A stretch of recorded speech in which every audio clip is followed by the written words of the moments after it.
വേനൽച്ചൂടിൽ ആശ്വാസമായി കാസർഗോഡ് മലയോര മേഖലയിൽ മഴ. പരപ്പ, വെള്ളരിക്കുണ്ട്, കനകപ്പള്ളി, ബളാൽ പ്രദേശങ്ങളിലാണ് ഇടിയോട് കൂടിയ ശക്തമായ മഴ പെയ്തത്.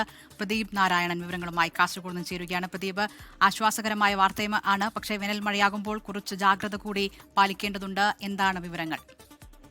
ഇല്ല, തീർച്ചയായും ആശ്വാസകരമായ ഒരു മഴ തന്നെയാണ് ഇപ്പോൾ ലഭിച്ചിരിക്കുന്നത്. അല്പസമയം മുൻപാണ് ഇങ്ങനൊരു കാറ്റോട് കൂടിയ ഒരു മഴ ലഭിച്ചത്.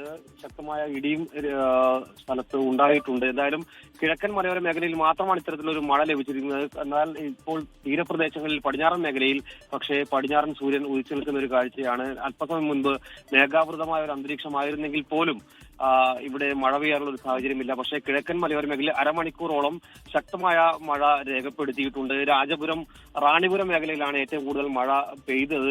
റാണിപുരം നമുക്കറിയാം, കേരളത്തിന്റെ ഊട്ടി എന്നറിയപ്പെടുന്ന സ്ഥലമാണ്. ഇവിടെ നിരവധി വിനോദസഞ്ചാരികൾ ഉൾപ്പെടെ ഉണ്ടായിരുന്നു. ശക്തമായ കാറ്റിന്റെ അടിസ്ഥാനത്തിൽ സഞ്ചാരികളെ താഴെ ഇറക്കിയിട്ടുണ്ട്. മറ്റ് പ്രശ്നങ്ങളൊന്നും നിലവിലില്ല. എന്തായാലും കനത്ത മഴ അരമണിക്കൂറോളം ഈ പ്രദേശങ്ങളിൽ പെയ്തു. പരപ്പ, ബളാൽ, മാലം, കനകപ്പള്ളി മേഖലയിലാണ് ശക്തമായ മഴ ഉണ്ടായത്. ദിൽന.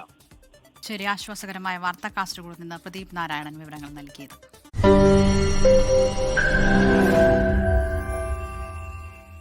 ലോകത്തെവിടെയായാലും ഏത് സമയത്തും 24 വാർത്തകളും ഓഗ്മെന്റഡ് റിയാലിറ്റി പാക്കേജുകളും എക്സ്പ്ലെയിനറുകളും വിശദമായി കാണാൻ ഞങ്ങളുടെ യൂട്യൂബ് ചാനൽ നിങ്ങൾക്ക് സബ്സ്ക്രൈബ് ചെയ്യാം.